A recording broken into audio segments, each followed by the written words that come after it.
So we have an early start this morning. We are leaving Cebu. We've just dropped our rental car off, our lovely Jimny that we had through Hertz Philippines, dropped it off at the airport. We love coming to Cebu actually because it's such a short flight for us from our home on Siargao Island. It's less than an hour, 45 minutes.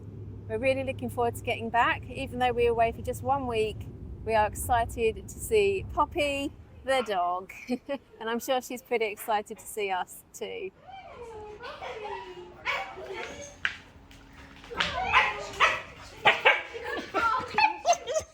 When did you start barking?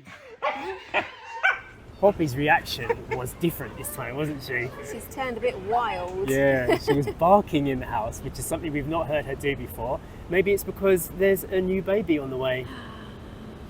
Yes, if you watched last video, you saw our little teaser, ending to the reveal, you will know I'm pregnant. Yes, pregnancy reveal. Yes. So it's been quite hard to keep this a secret actually, because you started showing really early this time, didn't you? I did, yeah.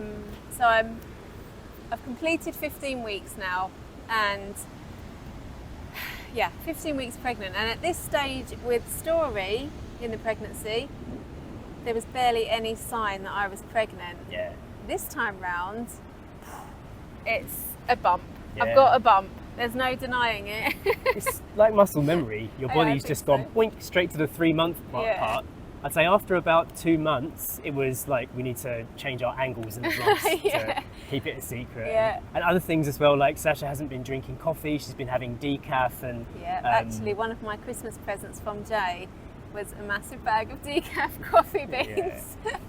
So did any of you guys guess? I know some of you did, but very few actually voiced their thoughts on it. Yeah. And which was surprising to me, because obviously we know, right? So we were thinking, how many people have picked up on the little Easter eggs we were putting in the videos?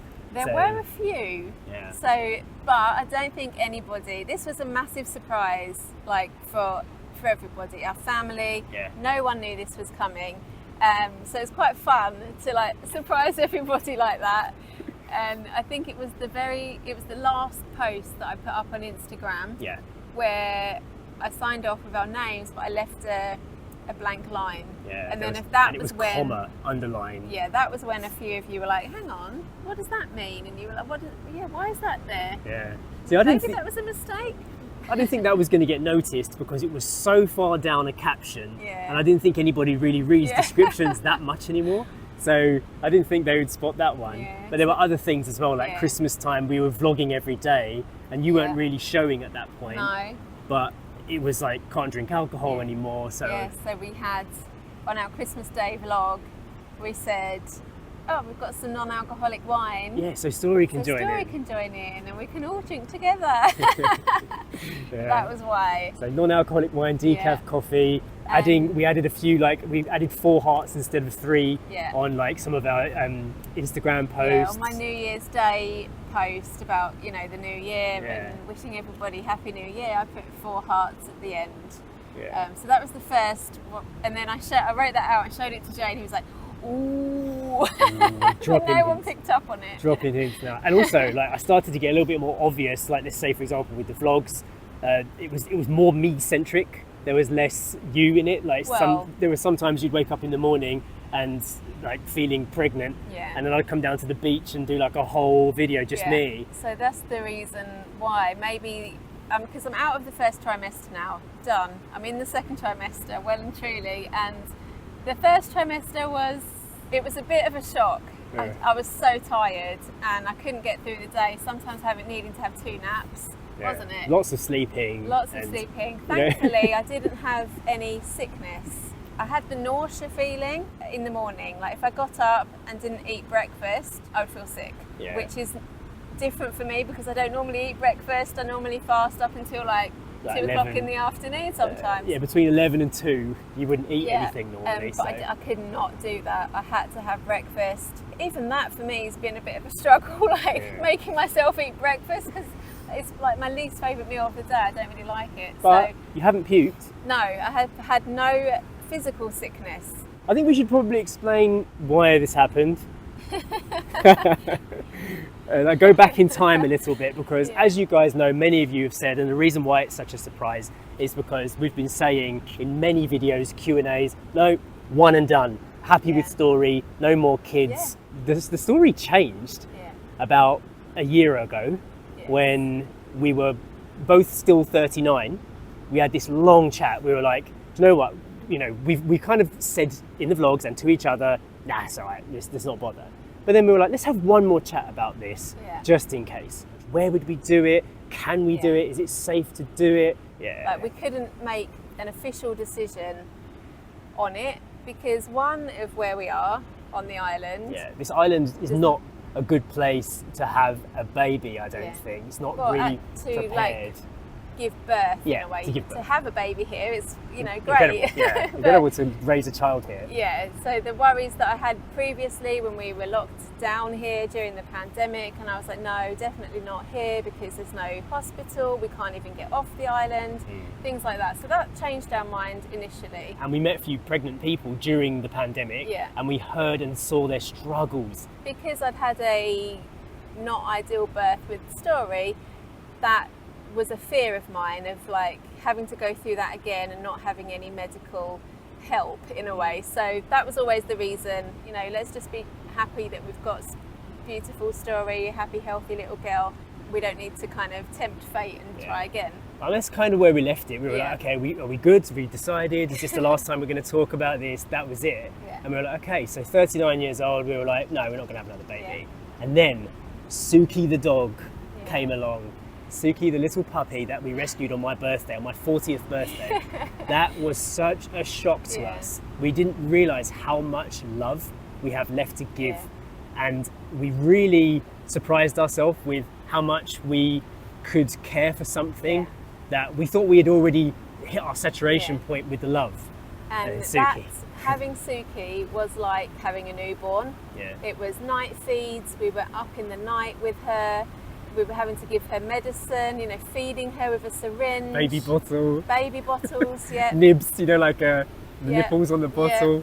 And we were absolutely distraught when, oh, it's raining. It's about to pee down with rain. I think we should escape. Yeah, let's go.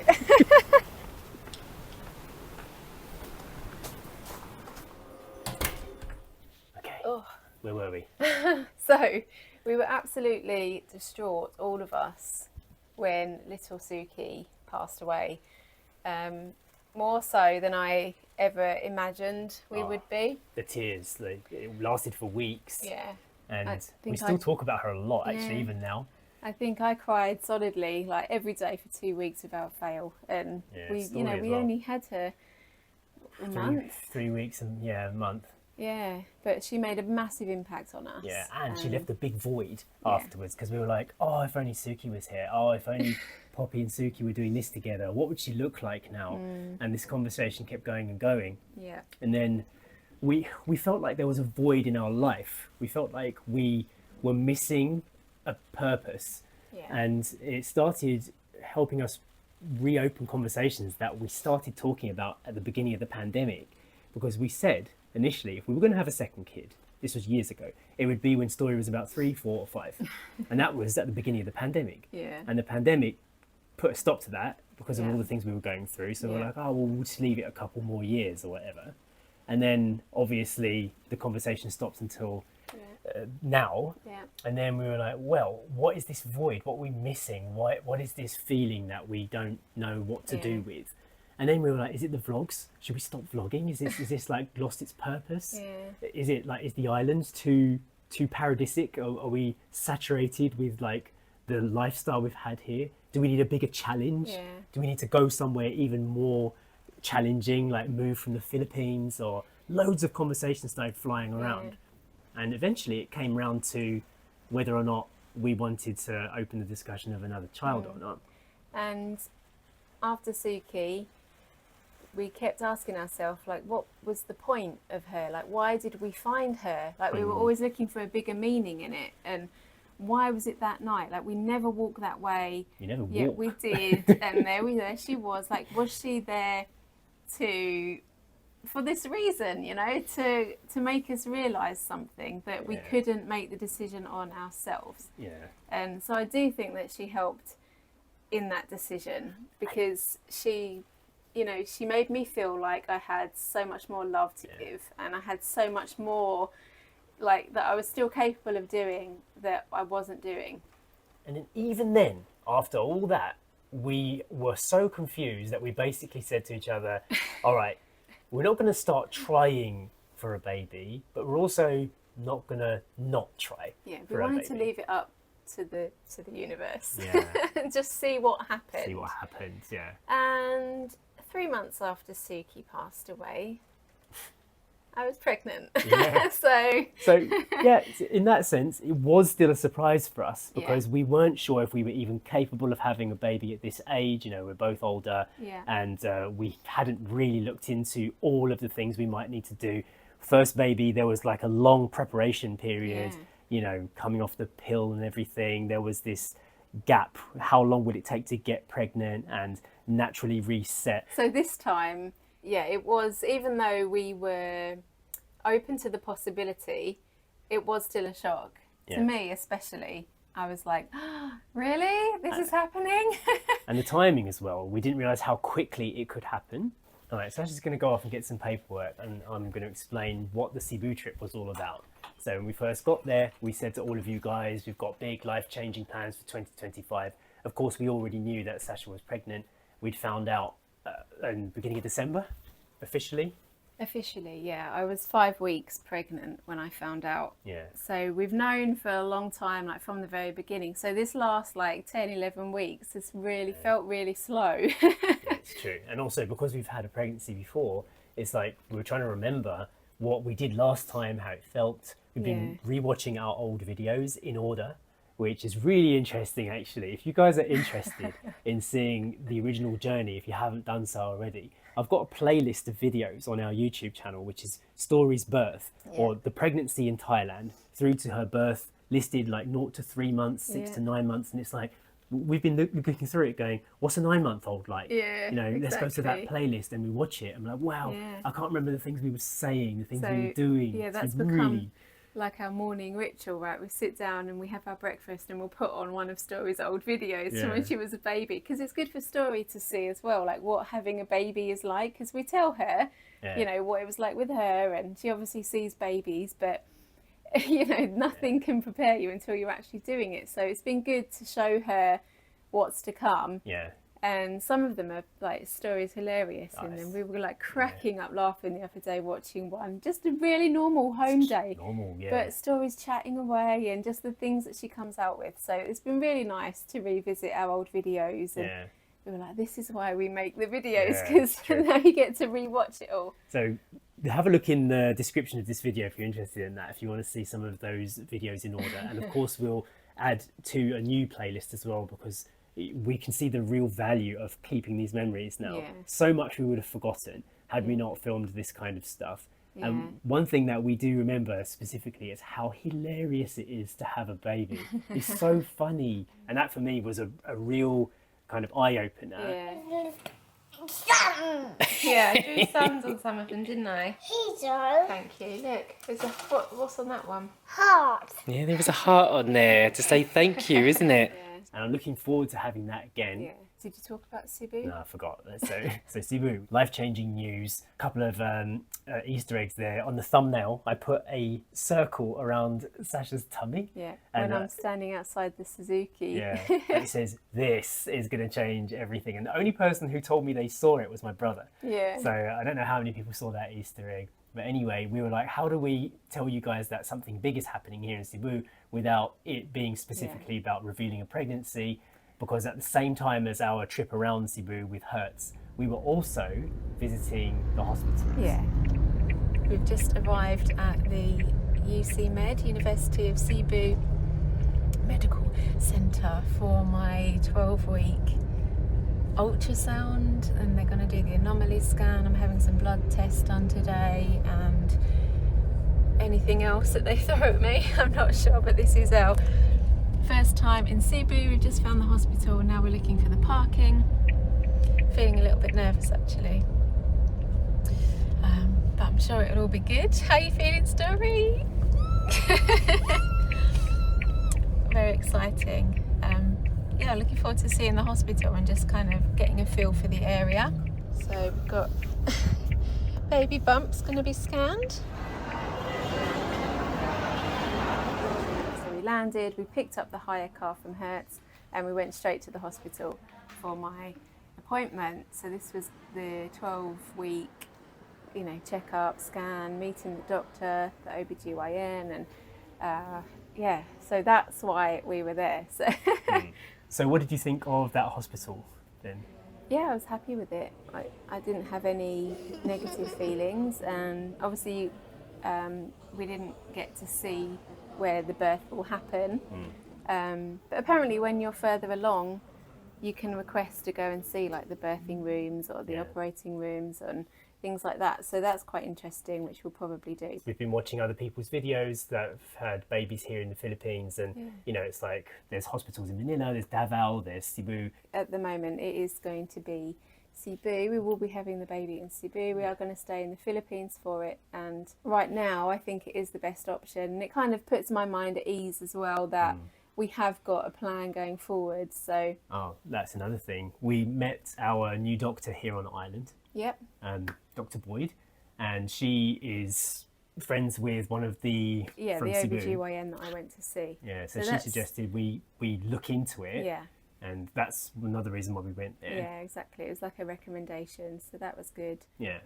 Oh yeah, that was another Easter egg. Actually, would that have been the very first kind of inkling? Well, it was the first time we talked about going to a doctor, really. Since I don't go to the doctor. I don't go to the doctor for anything. I can't tell you the last time I actually went to the doctor for like a kind of illness reason. Yeah. So the fact that I was visiting a doctor for a checkup, I was just really conscious that everyone's going to know that something's up, like, but nobody picked up on it.